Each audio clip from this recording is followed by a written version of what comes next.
Hey, Justin. Hey, man. You want to play a game? Sure, why not? What game you got? What's that in your hand? It's Kabuki Quantum Fighter! Oh, no.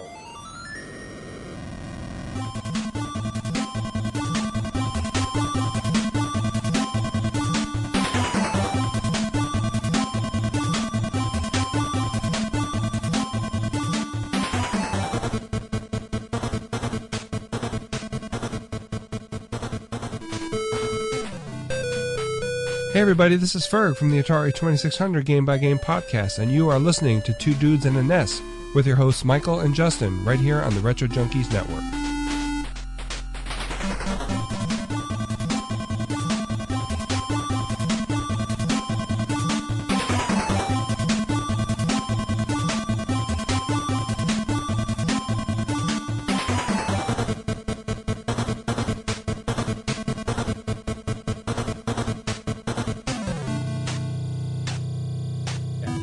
First we should tell everybody, we are the Two Dudes and a NES.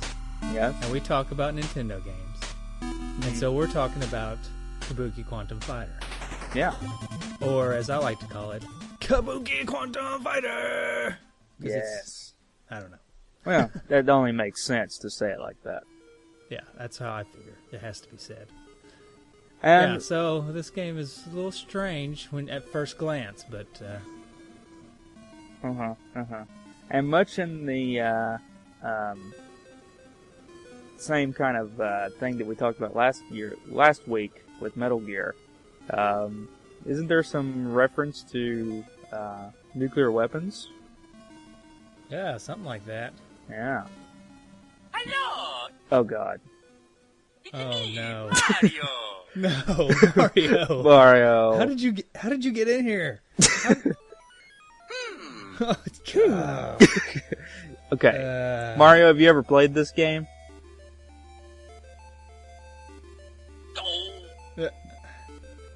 No? Okay. Well, I mean, that's just, we gotta...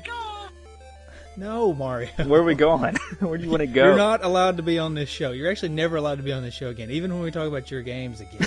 Okay? It's just not gonna happen. You've hurt his feelings now. I know.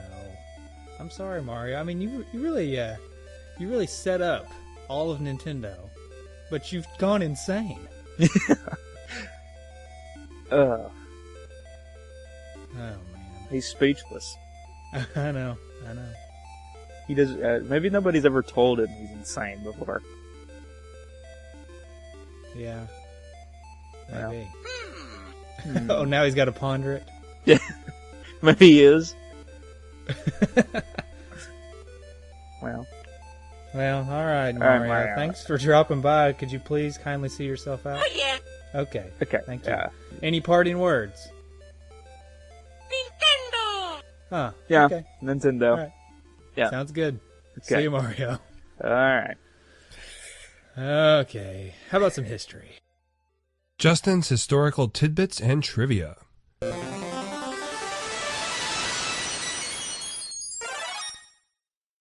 Alright, so history of the Kabuki Quantum Fighter. So, Kabuki Quantum Fighter, which was called something else in Japan. Let's see. You want me to try to say this? Yeah, you need some Do you practice. think I should try? You need practice, so... Jigoku Gakuraki Maru. That was really bad. No, actually... That middle word really got me. I feel like Goku you're Raku. getting better, though. Goku Raku. Let me try it. Can I try Jigoku? it? I'm not trying to steal your thunder, but let's see if I can... No, go ahead. Do it. Let's see. Hang on. Wait, I gotta pull it up. So talk some more history while I pull it up, and then I'll... Okay, so it's a 2D action platformer, obviously, that was published by HAL America, which was the American publishing arm for Human Entertainment. So HAL, also the HAL Laboratory Incorporated, was actually, they're pretty famous as far as video games, probably not so much for this game, but they were famous for a lot of games like Kirby. They were involved in. They also did the new Ghostbusters 2. Then when they came into Super Nintendo, they did all the Kirby games. They did Nintendo 64 games. Again, Kirby. They did Super Smash Brothers, which yeah, was that's their best. very one. famous. Yeah, probably. Yeah, and then they did some Pokemon games. They did Pokemon Snap and Pokemon Stadium 1 and 2. And then when they actually did some Wii games as well. They did the Super Smash Brothers Brawl. Super Smash Brothers. It's Smarsh is, they're fighting with marshmallows. Yeah. Oh, that's a good one. Yeah. So it was the first game was too violent, so they had to come out. Yeah. with Well, the Smash game was published by HAL, but I think it was developed by the same people that do the Fire Pro Wrestling series, wasn't it? Yeah. Human Entertainment. Human Entertainment, which is kind of funny. It's just kind of a funny name for A game company. Yeah. Human Entertainment. We entertain humans. Well, there's also the Marsupial Entertainment, but they do something And completely. the reptile. Yeah, they reptile do, Entertainment. they do something completely different. So, okay, hang on, real quick. Okay. Jigoku Gakaruka Maru. There you go. I think you nailed it. Yeah. Sweet. Yeah. All right. Moving. So, going back to Human Entertainment, they did a few games that probably nobody ever played or heard of for the Nintendo Entertainment System that hopefully we'll get to talk about at some point that I didn't even know existed. Adventures of Gilligan's Island. There's a Gilligan's Nintendo Island game. Yeah, apparently. They did a game called Dance Aerobics. Egypt. It's just called Egypt. Oh, that's an education. It's edutainment. Yeah. And their other game for Nintendo Entertainment System was Monster Party. Now, I've heard of Monster Party. I can't wait for Gilligan's and Dance Party or whatever. I wonder if Dance Aerobics. I wonder if Dance Aerobics uses the power pad. It has to. That would be interesting. Has to. Yeah. So, Kabuki Quantum Fighter was designed by a guy named Hiroyuki Ito, not to be confused with the Hiroyuki Ito that designed the Final Fantasy game. This guy, he spells his last name I-T-O-H, and the guy that did the Final Fantasy games was just I-T-O. Yeah. At first, I thought when I was doing my research, I was like, "Oh, this is the same guy." What about in Japanese? How do they spell it in Japanese? I don't know. How do you say Japanese characters? I think you just got to draw them. Okay, draw them for all the listeners, please, real quick. Yeah. Okay. Yeah. Well, as you can see, I'm holding it up right now. All the listeners out there can see that. Right. Yeah. Except programmers Hiroshu Hirano, Takashi Arai. The funny thing about this is usually when we talk about these games, we have like the designer, the programmer, the developers. These guys usually go on to do other games, and you can find stuff on them. I can't find anything on these guys. I think they may have just been killed after they made this game. Yeah, well, they got stuck in the cyberspace. computer. Yeah. There's a few differences between the Japanese version. Oh yeah, so the release dates for this game. It was December 21st, 1990 in Japan. Released in January of 1991 in the North American market, and February 20th, 1992 in Europe. It's a pretty good delay, 13 months for the North American market. And I can't imagine this, and this is my own kind of theory about this game. I imagine this game being much more popular in Japan than it was in America. Well, what would give that away? Yeah, first of all, I like imagining the boardroom discussion. We talked about this for every game. What's the boardroom discussion here? Who's like, oh man, this is a great idea. And I think that Japan was at this time, obviously they're the technological giants that they were at this time. I mean, everything technologically or electronic was coming out of Japan. So they were pretty obsessed, I'd say, with computers. Also, Japan's pretty obsessed with Japanese tradition. History. Yeah, tradition and history, which is the Kabuki dancers. And so there was just a guy who was obsessed with both computers and Kabuki dancers. Yeah, and he was like, I gotta find some way to use both of my passions. And he created a game where a Kabuki, or a guy goes in, disguised as a Kabuki dancer, into a computer to fight and save the world. Well, he wasn't disguised. He was like, it was like one of his ancestors was a Kabuki fighter, so it just kind of manifested inside the game. Which great grandfather. We can talk about this more when we talk about the game, but Assassin's Creed, hello, you're kind of copying Kabuki Quantum Fighter. Exactly. Nobody's ever brought that up. We will. But let's finish your history first. So there were some differences between this game and the Japanese version. I don't think I think I read that the Japanese version didn't have as many cutscenes. Well, that's a bummer. Yeah. So,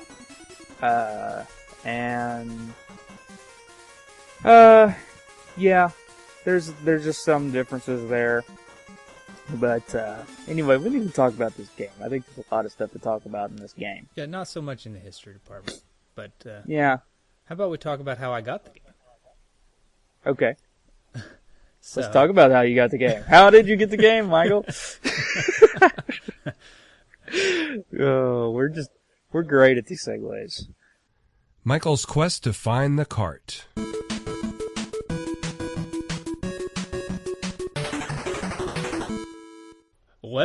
Well, Justin.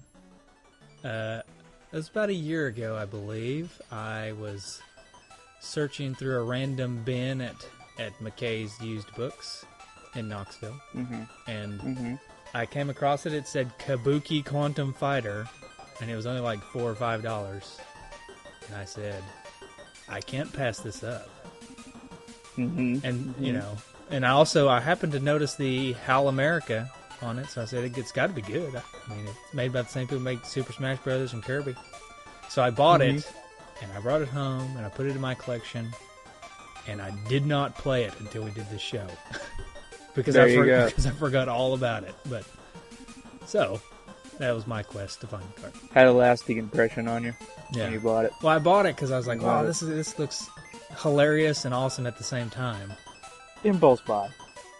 Do what? It was an impulse buy. It was. You were there. I kind of regret those sometimes, but this one I do not regret. Now that I've played it, it's pretty good. So let's just go ahead and just dig into the game. Unless you have a story about how you got it. No. I venture to say you don't have this game. I did want to say, though, that with this game, I wanted to look up and see how much games cost. It's something we haven't really talked about. Like in the early 90s, what did a Nintendo game cost? I think it was about $50. Yeah, and I was actually kind of surprised by that. I found an old Toys R Us commercial, and it wasn't for this game. I can't imagine that they did a commercial for this game. That'd be hilarious if they did. But it was actually, they were advertising Tetris and Super Mario Brothers 3.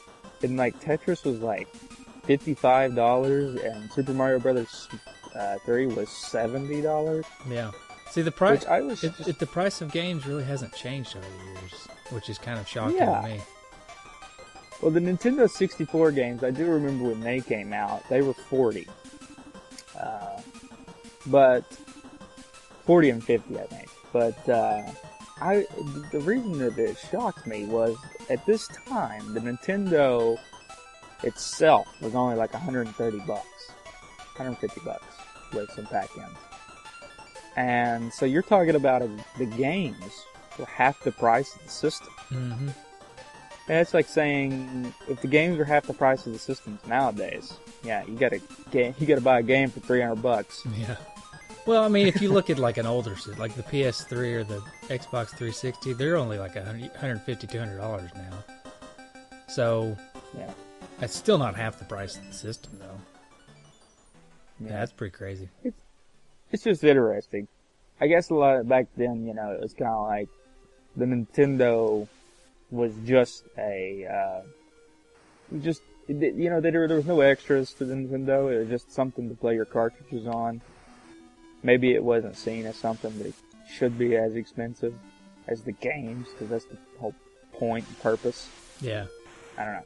Well, That's just my opinion. the Nintendo, when it first came out, was pretty expensive, if I remember. Yeah, but I guess I'm kind of talking about like in the 90s. Of course, Nintendo had a run that most video game systems don't have, as far as time.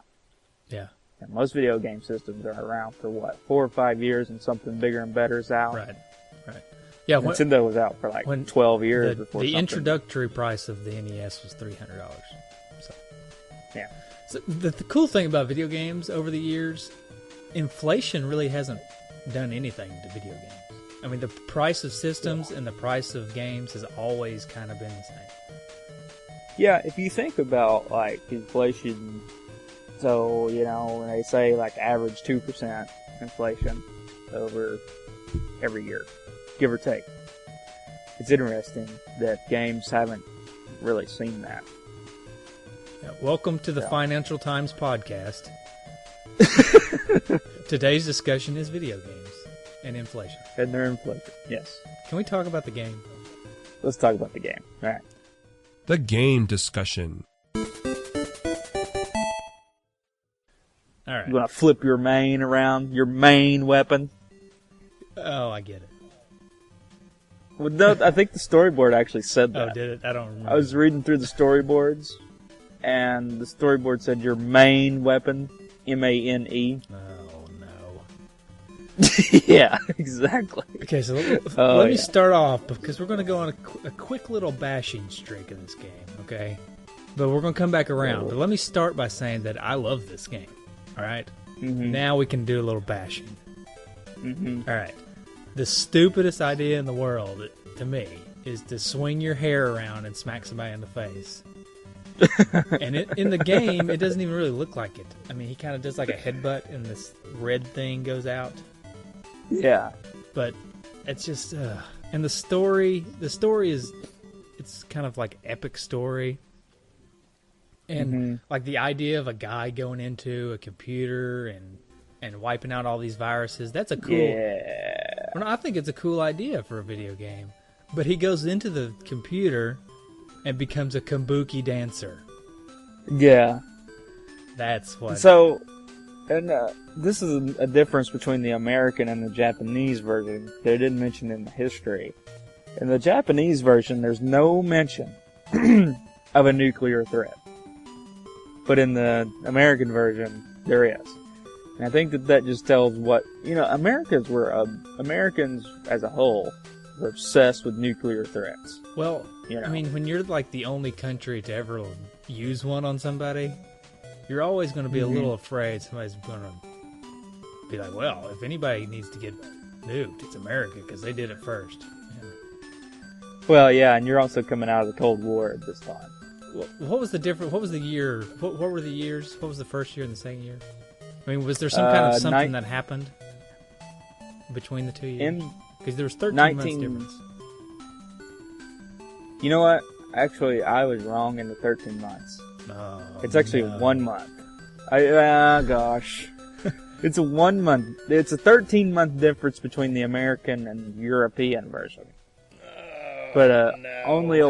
We're never wrong on this show. How dare you? Yeah.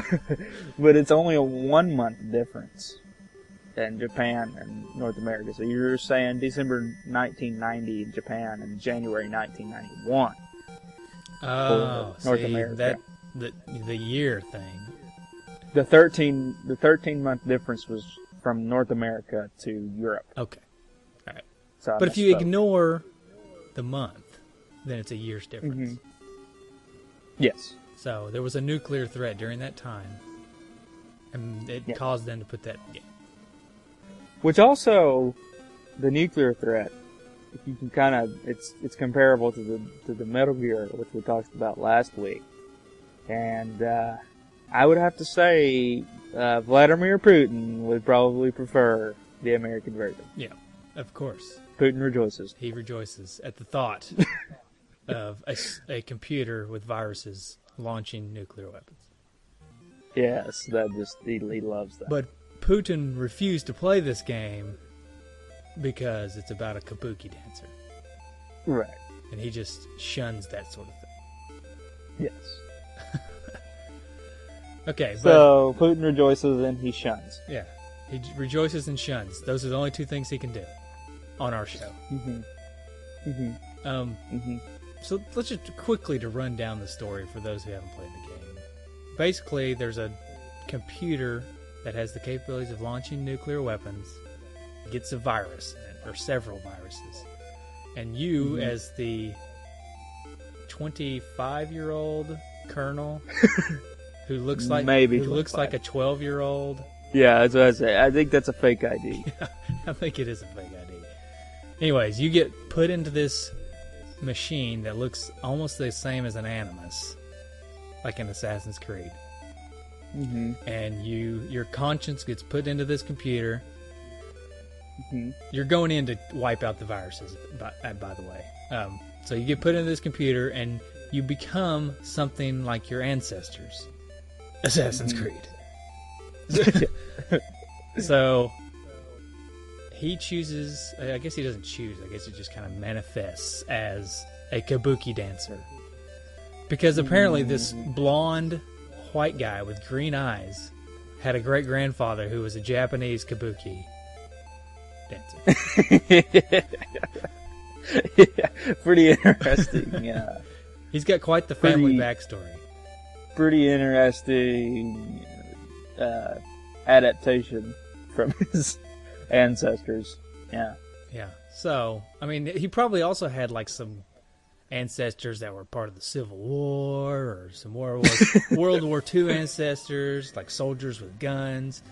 But the computer decided that he needed to be his great-grandfather, who was a kabuki dancer. And another thing about this fake ID, I guess he's part of like this special ops group. He's a colonel. Right. And if you look at the ID, like it's such a bland ID. It looks like if somebody was like, I'm a colonel and gave me that ID, I wouldn't stop laughing. I would say, okay, where did you buy this? Yeah. Because you got ripped off. Where did you make this? Did you print this off your computer? Yeah. Yes.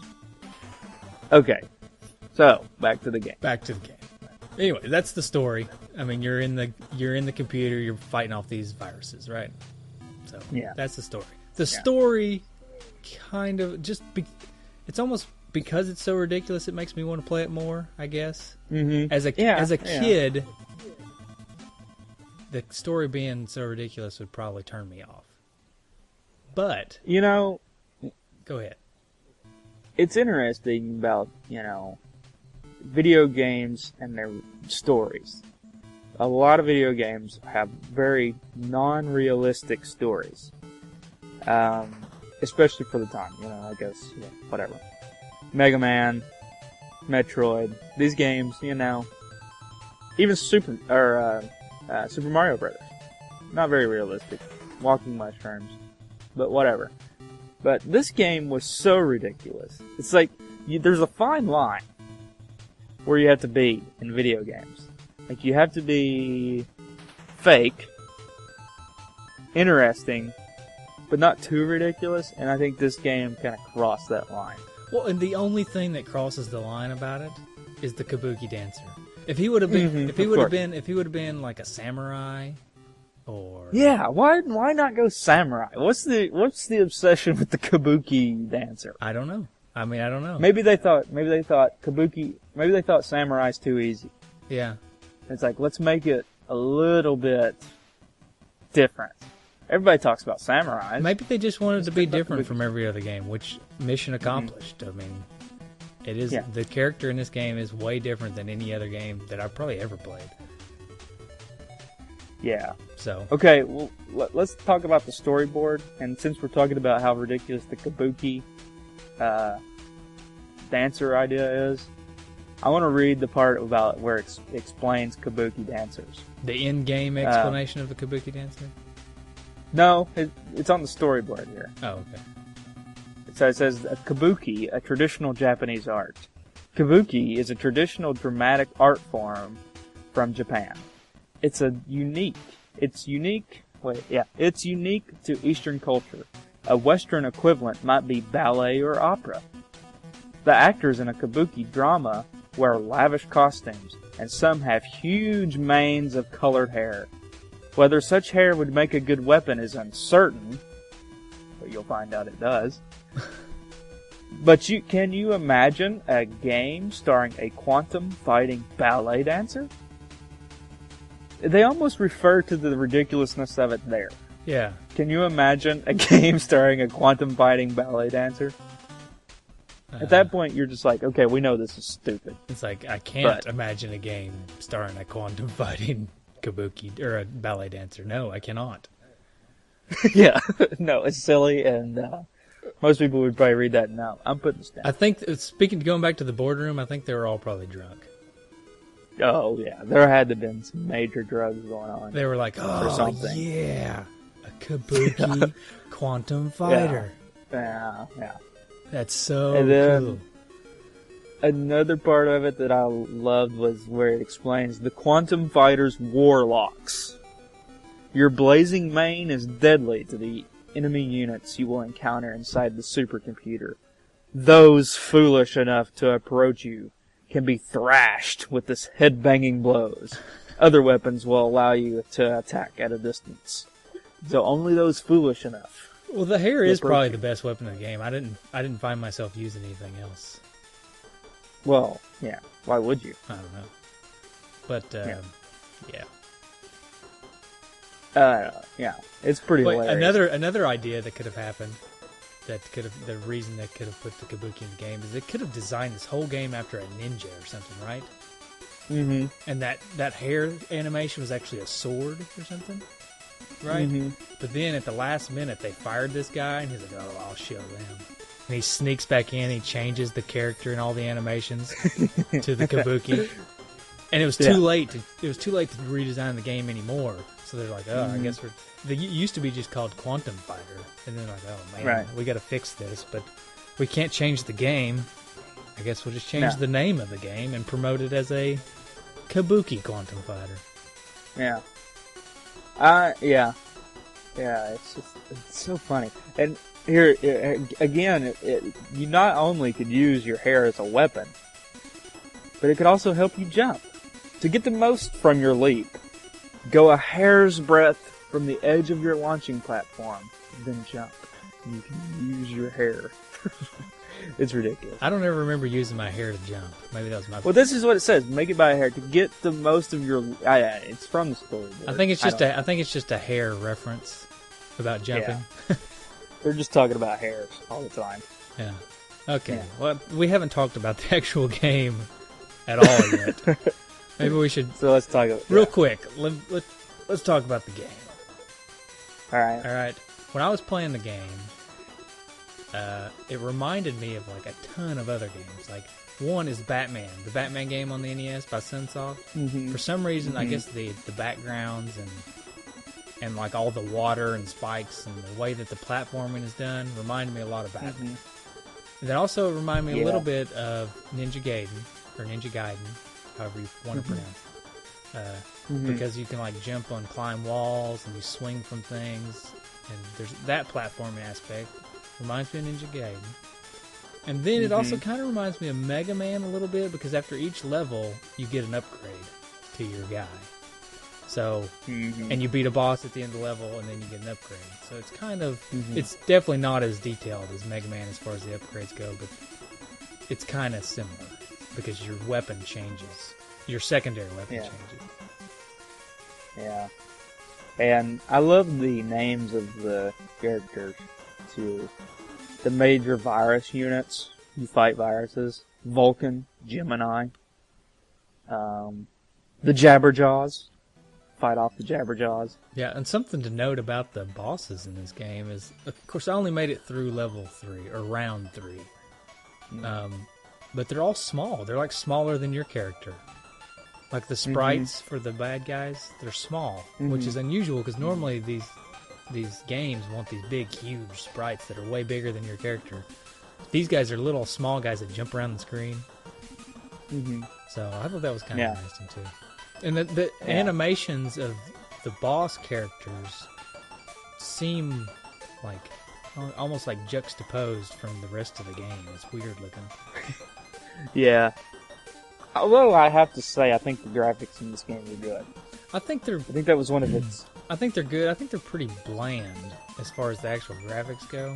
But the animations, like the character animations, they're really, really smooth.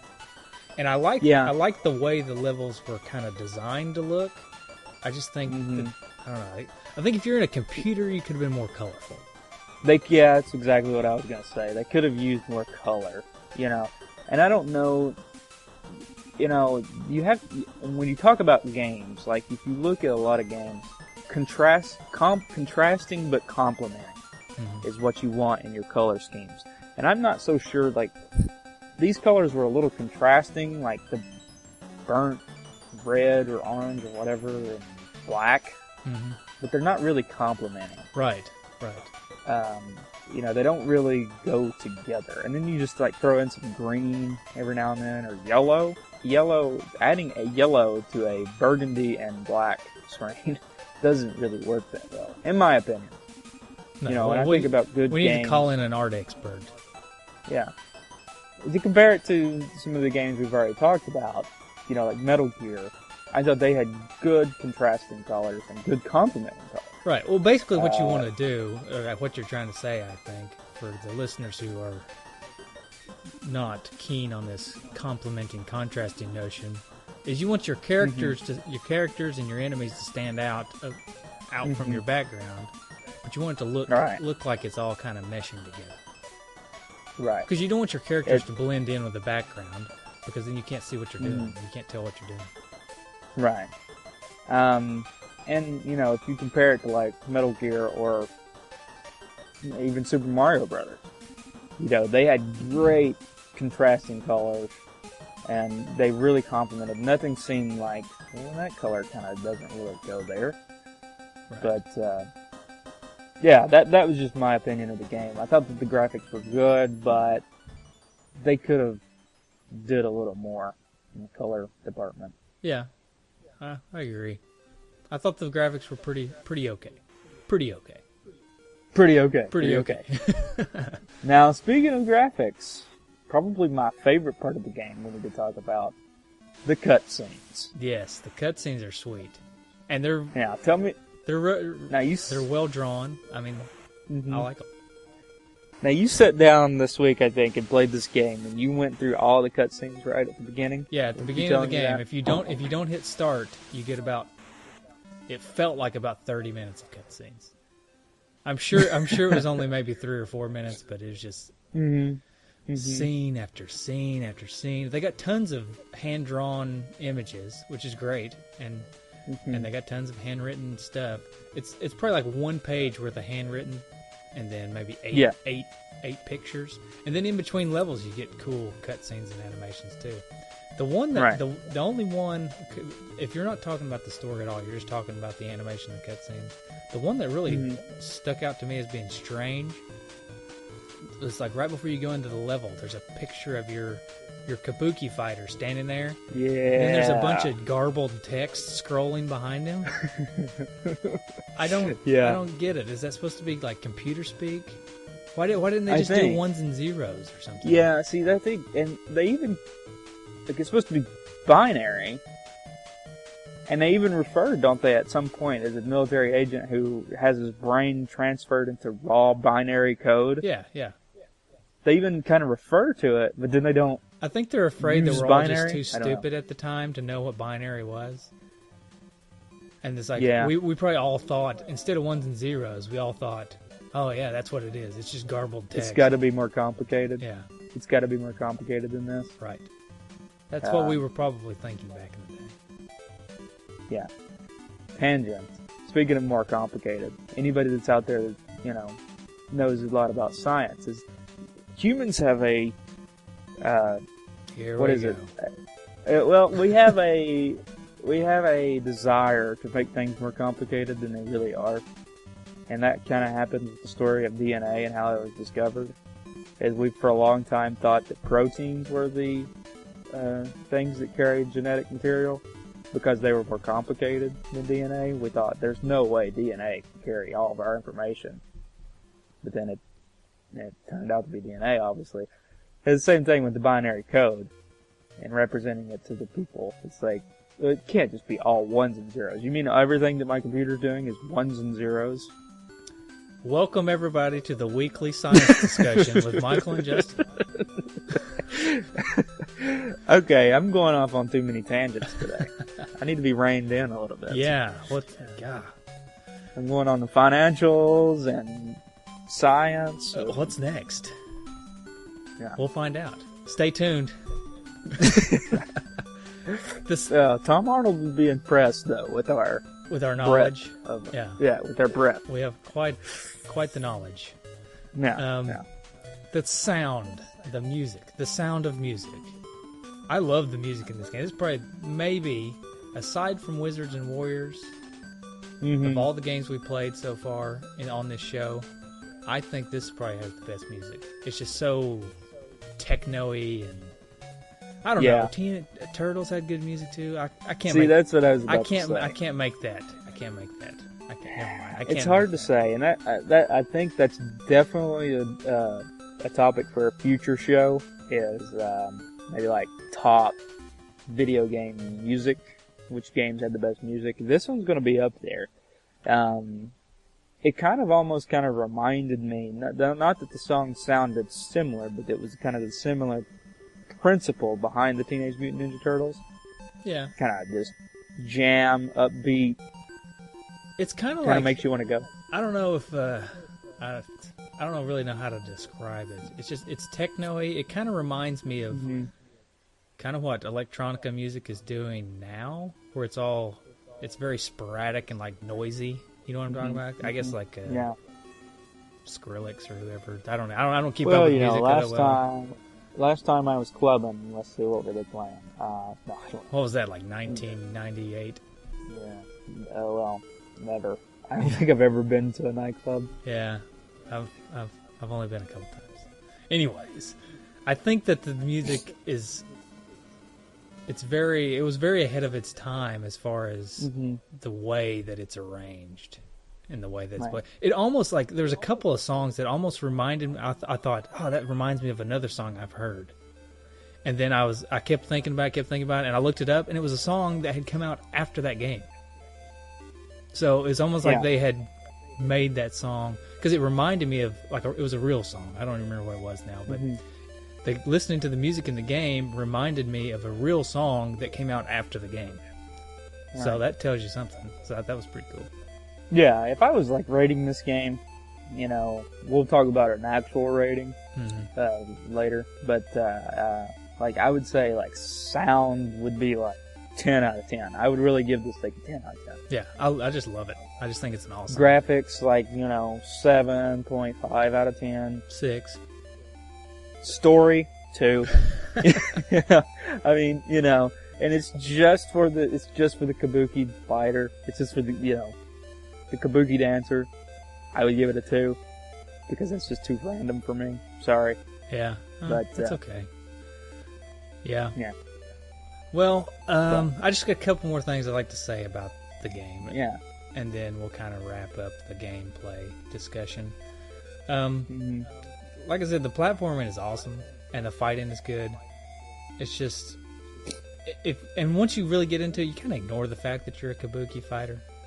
But the platform is what's really cool to me because it's very, it's hard to describe, but it's just like your basic platform. You can swing from things, and the swinging animation is awesome. It's very smooth. It's just, I think Kyle Murphy may have mentioned that on our Facebook wall, how smooth it is. It's just, for an NES game to have that smooth of an animation is It's really cool. But anyways, the platforming is really fun. There are parts of the platforming where it's kind of you have a timer, right? The whole time you're playing. And most of the time it doesn't come into play, but there are sections of the platforming where all of a sudden they shrink the timer really short for you, so you have to hurry. Yeah, you got to watch the time. Yeah. So I thought that was really cool. Whenever the timer would get really short and you'd have to rush through parts of the platforming. So I thought that was really cool. Yeah. The enemy. Go ahead. No, go ahead. This is kind of just go ahead. Okay. Well, I was just gonna say also the enemies were cool. I liked the enemies. They were kind of all really random. The bosses were kind of boring, but the actual enemies were cool. Like you had like the I don't know what you call them. There's like frogmen, walking frogmen, and then you had these statues that spit fire. I don't know. I thought they were cool. Yeah, I agree. I think that as far as like the bad guys, it was all pretty cool.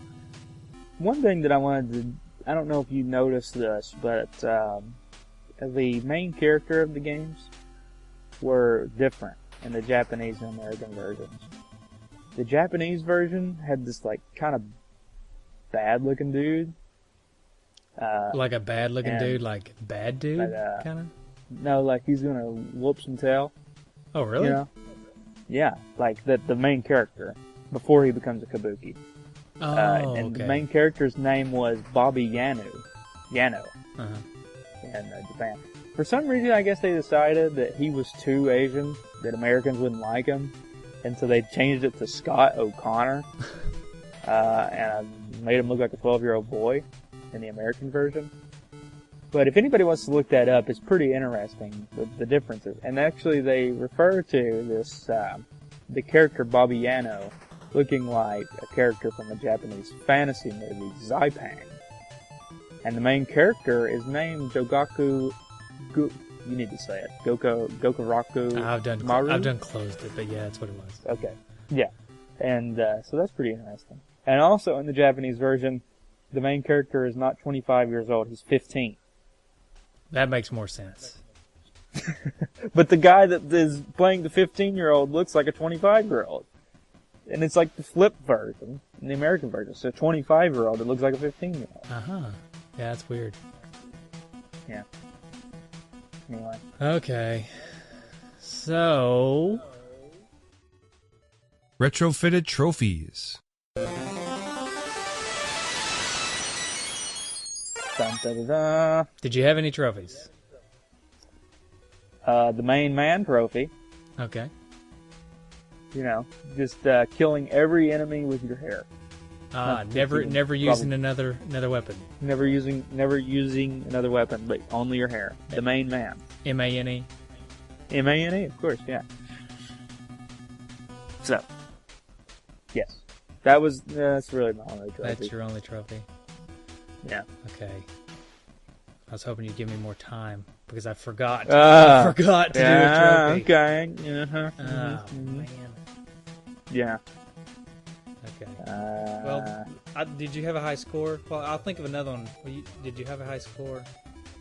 I didn't have a high score, but as I'm looking at this game, I didn't play this game. I have played this game before. I didn't play it this past week. Apologize. Maybe I'm not a purist. That's okay. But there's one level in this game where it looks like, like the trees are coming down. I guess this is supposed to be like roots or something.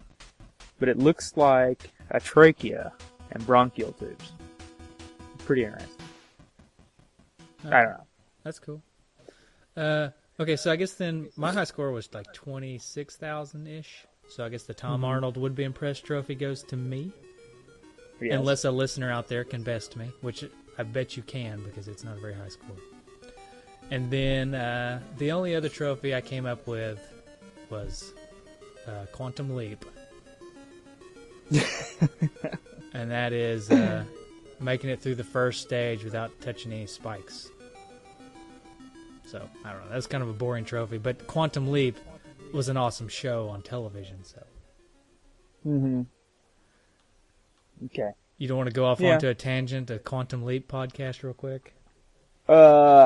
No. I don't know don't. anything about I don't know anything about Quantum Leap, so you don't have anything to worry about. Okay, good. Game rating.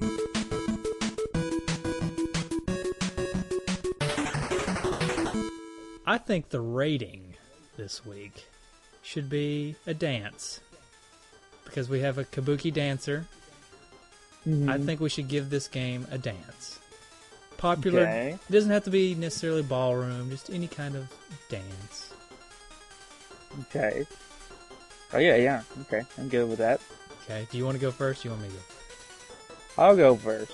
I'm going to go with the robot. Oh, okay. Because the robot, first of all, because, you know, it's a computer game, robots, That's a good idea. kind of makes sense. But also that the robot was kind of a ridiculous dance, but it was also awesome at the same time. Mm-hmm. So this kind of, you know, relates to this game. This game was ridiculous but awesome. Okay. All right, I'm going to give it the worm Okay.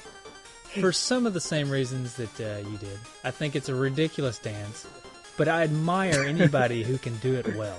You know, Yes. because yes. it looks like a fairly tricky dance to do. Yeah, there's no way I could do it. So when somebody does it, see, it's kind of like when somebody does it and they don't do it well, you're like, ah, stupid worm. But then when somebody does it well, you're like, oh, nice worm. Mm-hmm. So Yeah. I'm gonna give it You to admire? Yeah. All right. Let me do 20 minutes on dance moves here. No, it's okay. Good. Oh no! All right, so we got a little bit of feedback. You ready? Right. You ready for a little bit of feedback? We didn't Yeah, we didn't get much. I don't think a lot of people A, even heard of this game, and B, ever played it. Yeah, so It is kind of obscure. I don't really have. I've lost where. Oh wow! Actually, maybe we got more than I thought. If I go to the right spot. Okay. Uh-oh. Liar. Okay. Kyle. We're really Kyle prepared. says, "I think I want to check this game out." Kyle Murphy. Mm-hmm. Zach Spencer says, "It's so darn fun. My current speed record is 24 minutes 25 seconds. Oh. I'm using the HP/chip trade though, so I gotta cut that and still try to reduce my time. Ouch! I don't know what that means." So, Yeah, I don't know what that means either, but still 24 minutes in this game is pretty impressive. I that don't is care pretty what you're impressive. using. Yeah, I think it took me 24 minutes just to get through round 2. Adam Ford says, Yeah. I heard this game was brought over to the U.S. by the current CEO of Nintendo back in the day. Yes, I can't believe I forgot to bring that up in the history. Thank you for bringing that up, though, because I completely failed you, the listener, and So the bringing current up that the CEO current CEO of Nintendo was the one that was responsible for bringing this game over. Yeah, That's cool. yeah, and was the president or whatever. Yeah, he was the former president of HAL. His name is Satoru Iwata. Mhm. And anyway, yeah, he's the current president of Nintendo now. All right. If I was a purist, a podcasting purist, I would just splice all of this out, put it back in the history section. No, that's not being a purist. I think a purist is you just leave it. Well, okay. Purist is just a like perfectionist yeah. then, maybe. Podcasting Okay, perfectionist. yeah. I am there you go. actually a purist because I don't like to edit. So. Yeah. All right. So Adam Ford also said, I bought me a copy on eBay in very good condition for $7.95 shipped. Hope I didn't get ripped off. I'm going to try and play every game you guys review. Looks like Ninja Gaiden crossed with Tron. The hair attack That's a looks pretty pretty- original. Yeah, so he kind of said what I said, Ninja Gaiden. And I guess Adam Ford must have been the same guy that wrote us the review on iTunes saying he was going to play every game with us. If Yeah. not, then we've got 2 people doing it, and that's awesome too. That's awesome. Yeah, that's awesome. But it does look like Tron though, like the cover and everything. yeah, it does kind of remind me of Tron. Mm-hmm. Not the game Tron. Game Tron's kind of out there, but Yeah. let's Not that, no, but the movie's completely rational. Is that what you're saying? yeah, because the game it just deviated too far from the movie. I like that. Well, the game is just It's bizarre, but the movie, I can buy into that. Okay. All right, so let's see. We've got looks like a little spout between Mitz. Oh, I can't pronounce this guy's name. I'm sorry. His last name's Norbert, so I'm going to call him Mr. Norbert. There you go. All right, and between him and Oroku Saki, he said Mr. Norbert says, "I have the Japanese version since my childhood. I think it's a pretty okay game," which is what I said about the graphics. But then Oroku Saki comes back and says, "Pretty okay? Bit of an understatement for one of the finest games to grace the 8-bit Nintendo." So then Mr. Norbert comes back and says, "Adventure Island 2 seems to be a better one. But then again, I can talk a crap ton about how many awesome games I had back then. For example, Kickmaster." Okay. So, anyways, there's a little little feedback spout.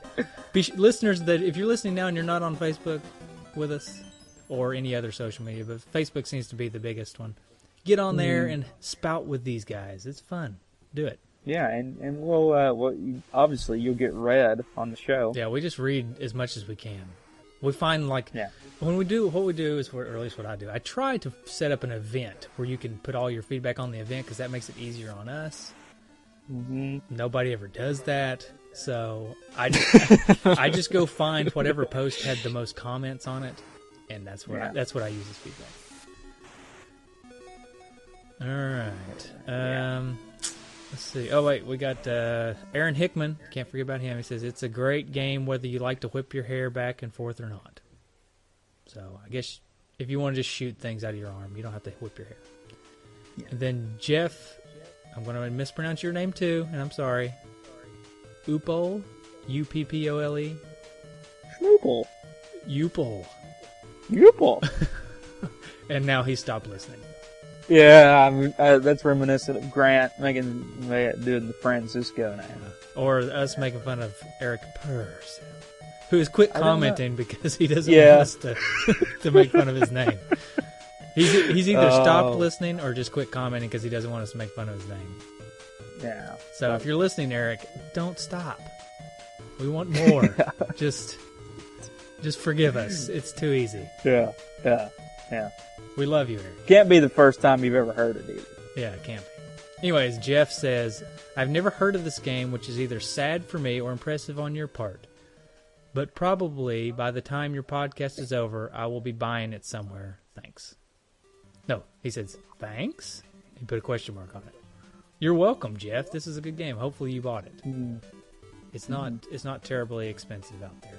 And if you haven't bought it yet, I just looked up there's a guy on eBay it's got it for 99 cents. Yeah, so it's not probably like $27 in shipping, but yeah, well, that's I hate people that do that. Yeah, me too. Just by the way. give me a price outright. Like the other guy that bought it for $7.95 shipped. If you just put $7.95 on eBay, no shipping, then perfect. Yeah, include your shipping cost in it. Don't sneak in those shipping costs. Don't be a sneaky snake. Don't be a sneaky snake. Welcome, everybody, to the Buying on eBay podcast.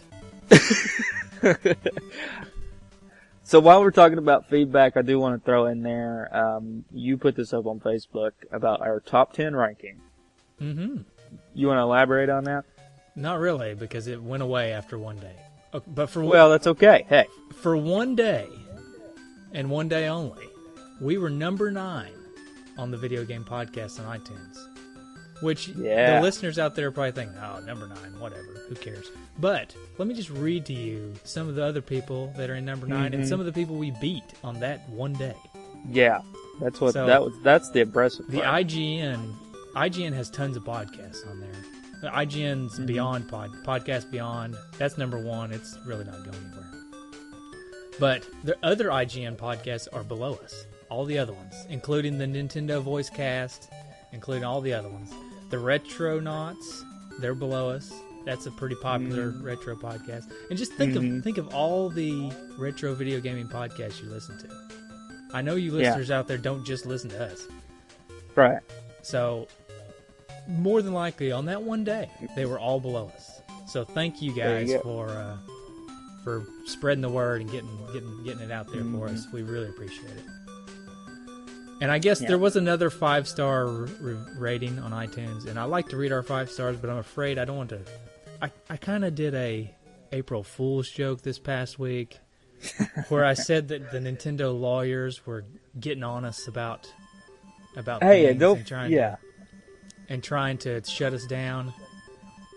And so and any listeners who feel bad about falling for that, don't, because I actually fell for it for a moment.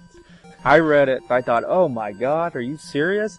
And I was like, well, wait a minute. Mike would tell me first before he would put it on Facebook. Yeah. And then I was like, oh, wait a minute, it's April Fool's. Right. So it got me. I'm sorry to anybody that hates it when you get tricked by April Fool's jokes. It's all in good fun. But we got a 5-star review on there that kind of mentioned don't shut these guys down. So I'm glad we have people who have our backs. So I really appreciate it. And also I'm going to call out Kyle Murphy from the Insert Coin podcast because he took it to another level. And he actually sent me a bunch of like legal mumbo jumbo about how we could protect ourselves, which I'm going to hold on to because who knows, we may actually run into something because it does happen. Yeah. There is actually kind of a movement right now in podcasts. I don't know how many people out there just actually listen to general podcasts, but Adam Carolla, who's one of the more famous podcasters, he's being sued right now by a patent troll. And basically these guys have bought this patent that has something to do with releasing content online in a sequential fashion, is what the patent is. And now they're going after not just Adam Carolla, I think they've actually sued a couple others. If these patent trolls win, it's not going to be good for really anything on iTunes. Right. So. Yeah. So things released in an episodic manner or whatever are in trouble, potentially. Yeah. So of course, we don't label our episodes episode 1, episode 2. We just label them the name of the game. So yeah. You're not really listening to episodes, people, right? Right. So hopefully, though, that Carolla will win his case, and that will kind of speed it back, and it'll go away. But we'll see. All right. Do we need to say things about ourselves? Oh, wait. Next week. Why do we always do this? We always think of things at the end of the show. Anyways. So I don't know, but I just like the way you said that. Do we need to say things about ourselves? Oh, wait. Yeah. No. Anyways. Next week, we're not going to do a game. Get your pitchforks out. Anybody who loves this format of our show, game every week, I'm sorry, but we got to mix it up every now and then. I think every 10 episodes, we're going to mix it up. Just because we want to mix it up. And I'm hoping you listeners will also want us to mix it up. But we're going to do a top 5 list. We don't know what it's going to be yet. It's probably not going to be a top 5 games or anything like that. It's probably going to be like top 5 cheat codes or something, right? So that's what next week's going to be about. I don't know if it's going to be shorter. I don't know if it's going to be longer. It'll probably end up being a little bit shorter than our normal episode. I don't know. But we're going to do a top 5 list, and it's going to be awesome, and you're going to love it just as much or more than our regular shows. Hopefully you'll love it more, so you'll be really excited for every 10 episodes, but I don't know. Yeah. Actually, no, love our regular episodes more, so that you just listen to those. We don't want you skipping 10 episodes just waiting for the top 5 list. Yeah, listen to everything. All right, Justin. Like everything. Justin, say stuff about ourselves. Say stuff. Well, you can go to our website, nesdudes.com. We got some extra tidbits about games that we play every week.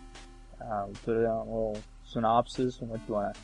Maybe if you're new to this, you can listen or read what kind of what we talk about and decide which ones you want to listen to first. Because you're going to listen to all of them, right? Oh yeah, of course. But you want to like us on Facebook. Put them in order. Yeah. Like us on Facebook. I want to stress that. Go on Facebook and comment, because it seems like we're having a lot more downloads to our podcast than we have Facebook likes. And our Facebook likes are only like 164 or something last I checked. and we're getting a lot more people downloading our show than that. So if you haven't yet, please go like us on Facebook and comment, and you'll probably enjoy it too. You know, there is some value add there. And we comment back. It's not like you're just commenting on nothing. We actually respond to things and whatnot. Right. And follow us on Twitter as well. So yeah, it should be said, I guess, that if you follow us on all 3 social media networks, Google+, Twitter, and Facebook, you're probably just going to see the same stuff over and over again. But, I mean, you should still follow us if you're on all 3 of those. For sure. And, of course, best advertisement we've got is you telling a friend. If you like what you hear, or you don't like what you hear, but you think, I know somebody that would like what they maybe like this. Tell a friend, family, loved one, not loved one. If you really, really hate us, then use us as torture on somebody. Find your enemies and tell them about us. Right. Yeah. So, I guess it also should be said, I've put this on Facebook and I've put this on Twitter and all that stuff. We have been running a contest, right, to get 5-star reviews. I know it's kind of a cheap way to get 5-star reviews. Of course, it doesn't have to be 5-star, by the way, just to get reviews on iTunes, period. So we've been running a contest. A lot of people don't know it because we didn't announce it on the show, and I'm sorry for that. But I've got game codes, Steam game codes, just by the wazoo, just sitting in my queue because it's one of those things where you accidentally buy the game twice. You know, it happens. So I've got codes, unused codes, and I'm going to give them away. So we're going to put a deadline on this. I'm going to say the end of April. So the beginning of May, I'm going to give away 2 codes to anybody who's given us a review so far. I just not everybody, but I'm going to pick somebody. I'm going to pick 2 people at random who have given us reviews on iTunes.